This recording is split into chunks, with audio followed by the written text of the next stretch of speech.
तो सोचिए अगर आपको एक टास्क दिया गया है जिसमें बहुत सारे लाइन ऑफ कोड आपने लिखा है, लेकिन पहले या दूसरे लाइन की वजह से ही कुछ एक्सेप्शन आ गया या कुछ एरर आ गया, जिसके वजह से सेकंड लाइन से ही प्रोग्राम एग्जिट कर गया। लेकिन उसके बाद के सोचो आपने 50 लाइन लिखे थे, लास्ट में कुछ मेल भेजा था, तो फाइनली वो सब लाइंस और वो सारी चीज़ें भी हमारे इग्नोर हो गए क्योंकि सेकंड लाइन या फिर फर्स्ट लाइन में ही एरर आ गया। तो उस चीज़ को हैंडल करने के लिए हम लोग का यूज़ होता है एक्सेप्शन हैंडलिंग। तो बेसिकली एक्सेप्शन क्या है? कोई भी प्रोग्राम में अगर कोई एरर आ जाए जिसके वजह से वहीं से ही प्रोग्राम एग्जिट कर जाए, तो वो बोलते हैं एक्सेप्शन। तो उसी एक्सेप्शन को हम लोग को हैंडल करना पड़ता है। तो एक्सेप्शंस बेसिकली दो टाइप के होते हैं, एक है सिस्टम डिफाइंड एक्सेप्शंस और एक है यूजर डिफाइंड एक्सेप्शंस। तो यहाँ पे आप देख सकते हो एक्सेप्शन हैंडलिंग का सिंटैक्स दिया गया है, जहाँ पे डिक्लेयर, बिगिन, एंड, उसके बीच में एग्जीक्यूटेबल कुछ कमांड्स लिखते हैं, कुछ स्टेटमेंट्स लिखते हैं हम लोग। वहीं पे अगर हमें एक्सेप्शन हैंडल करना है तो हम लोग कीवर्ड लिख सकते हैं एक्सेप्शन, व्हेन जो एक्सेप्शन का नाम, देन उसके बाद जो हमें करना है वो, उसके बाद फाइनली अगर हमें वो एक्सेप्शन क्या है एग्जैक्टली पता नहीं है तो हम लोग क्या लिख सकते हैं, व्हेन अदर्स, देन उसके बाद जो भी हम लोग को स्टेटमेंट लिखना है वो। तो basically different type of exceptions क्या होते हैं वो हम लोग देख लेते हैं। तो एक्चुअली बहुत सारे डिफरेंट टाइप ऑफ एक्सेप्शंस होते हैं एसक्यूएल में, लेकिन मैंने यहाँ पे सिर्फ 14-15 ऐसे एक्सेप्शंस दिए हैं जो आपको इंटरव्यू में पूछे जा सकता है। इसके अलावा बहुत सारे हैं जो आप जाके देख सकते हो, लेकिन मेरे को नहीं लगता वो इतने इंपॉर्टेंट है। लेकिन फिर भी आपको अगर लगता है कि कुछ मिस हो रहा है तो आप जाके देख सकते हो। तो स्टार्ट करते हैं, 0_डिवाइड। तो जितने भी एक्सेप्शंस आप देखोगे नाम से ही आपको उसका डिस्क्रिप्शन पता चल जाएगा। जैसे 0_डिवाइड, डिवाइड कर दिया 0 से तो एक्सेप्शन आता है, हमें पता है, तो उसी का नाम दे दिया 0_डिवाइड। तो हम लोग को अगर जीरो डिवीजन एक्सेप्शन आता है तो फिर हम लोग वहां पे व्हेन 0_डिवाइड, देन उसके बाद जो ऑपरेशन है या फिर कुछ प्रिंट करना है वो कर सकता है। उसके बाद केस नॉट फाउंड, हम लोग का केस हम लोग लिखते हैं केस स्टेटमेंट, तो उसी से ही रिलेटेड है। केस नॉट फाउंड मतलब it is raised when none of the choices in when clause of a case statement is selected and there is no else clause. तो ये सेल्फ एक्सप्लेनेटरी है। Value error, it is raised when an arithmetic conversion, truncation और size constraint error occurs. Dup val on index मतलब duplicate value on index, मतलब किसी index में हम लोग डुप्लीकेट वैल्यू स्टोर करने की कोशिश कर रहे हैं तब। इनवैलिड कर्सर, सो कर्सर पे हम लोग कुछ ऐसा ऑपरेशन करने की कोशिश कर रहे हैं जो इनवैलिड है। जैसे कोई कर्सर ऑलरेडी क्लोज है, हम लोग फिर से उसे क्लोज करने की कोशिश कर रहे हैं तो वो इनवैलिड ऑपरेशन है, तो वहां पे इनवैलिड कर्सर।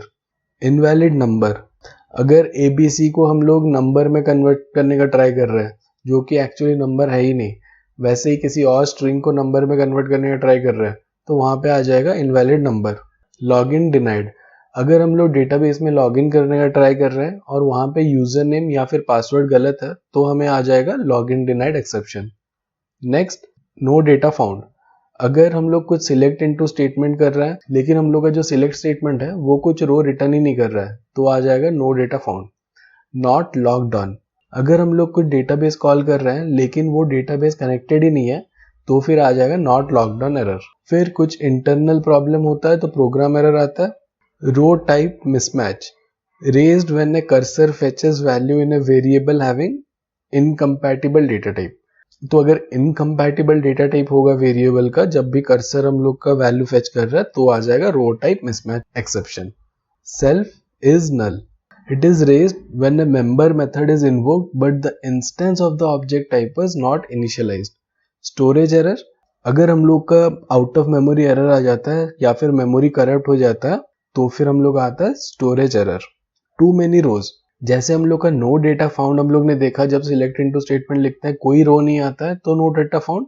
वैसे ही अगर एक से ज्यादा रो आ जाता है तो फिर टू मेनी रोज, क्योंकि हम लोग एक वेरिएबल में एक ही वैल्यू स्टोर कर पाएंगे लेकिन एक से ज्यादा अगर वैल्यू आ जाएगा तो एक वेरिएबल में वो स्टोर कैसे करेंगे, तो इसीलिए एक्सेप्शन आ जाता है टू मेनी रोज।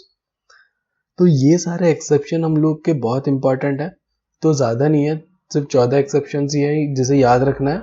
इसके अलावा अगर आपको कुछ भी ऐसा एक्सेप्शन मिले जो कि इंपॉर्टेंट हो तो प्लीज कमेंट करिए। तो हम लोग एक एग्जाम्पल देखते हैं जहाँ पे एक्सेप्शन हैंडलिंग एक्चुअली यूज होता है। तो फॉर एग्जांपल हम लोग ने देखा था, हम लोग के पास टेबल है तो उसे सिलेक्ट कर देते हैं। तो यहाँ पे मेरा कस्टमर टेबल है जिसमें सिर्फ 6 रोज है। तो अगर मुझे एक टास्क दिया गया जहाँ पे मुझे सिलेक्ट करना है particular name based on a particular ID, तो वो हम लोग कैसे करेंगे, यहाँ पे पहले डिक्लेयर कर देते हैं। क्या करना है, सपोज नेम एक वेरिएबल डिक्लेयर कर देते हैं जिसमें हम लोग स्टोर करेंगे। तो v_name हम लोग लिख देते हैं जिसका डेटा टाइप हम लोग क्या लेंगे, सो table name dot variable name percentage type. तो डायनेमिकली हम लोग डिफाइन कर रहे हैं यहाँ पे डेटा टाइप। उसके बाद बिगिन और एंड हम लोग कर देते हैं।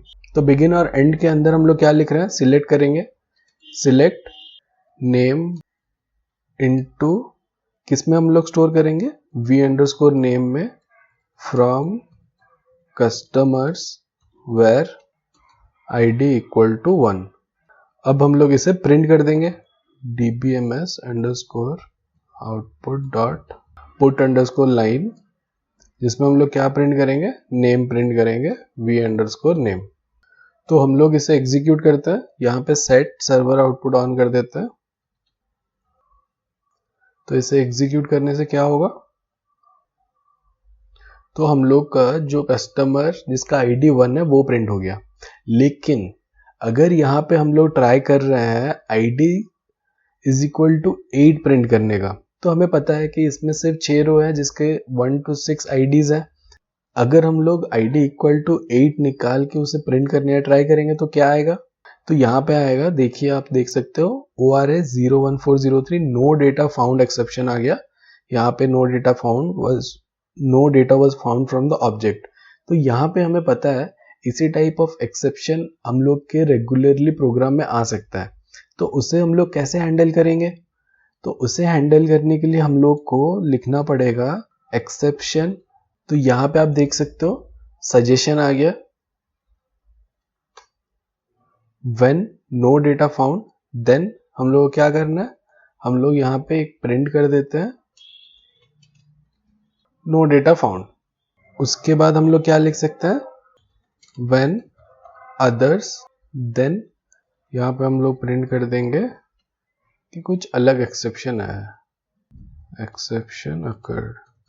तो यहाँ पे जब हम लोग ने id इक्वल टू 8 किया था तो हम लोग का प्रोग्राम वहीं पे ही एंड हो जा रहा था और हमें एरर थ्रो कर रहा था नो डेटा फाउंड। लेकिन अब अगर हम लोग इसे एग्जीक्यूट करेंगे तो आप देख सकते हो हम लोग का प्रोग्राम सक्सेसफुली कंप्लीट हो गया और जहाँ पे प्रिंट किया नो डेटा फाउंड। तो यहाँ पे हमने क्या देखा, अगर हम लोग एक्सेप्शन यूज नहीं करता है तो प्रोग्राम एब्रप्टली एंड हो जाता है और बीच में से ही एरर थ्रो कर देता है। लेकिन उसे स्मूथली एंड करने के लिए प्रोग्राम को क्या यूज करना पड़ेगा, एक्सेप्शन हैंडलिंग। तो यहाँ पे जैसे हम लोग ने no data found exception use किया है, उसी तरह हम लोग ने डिफरेंट एक्सेप्शंस देखे। तो डिफरेंट एक्सेप्शंस के लिए हम लोग वो यूज कर सकते हैं। और अगर हमें वो पता नहीं है कि कौन से एक्सेप्शन थ्रो करने वाला है तो उसे हम लोग व्हेन अदर्स में वो लिख सकते हैं। तो अगर वीडियो अच्छा लगा हो तो प्लीज लाइक कर दीजिए और चैनल को सब्सक्राइब भी कर दीजिए। थैंक यू, नेक्स्ट वीडियो में मिलता है।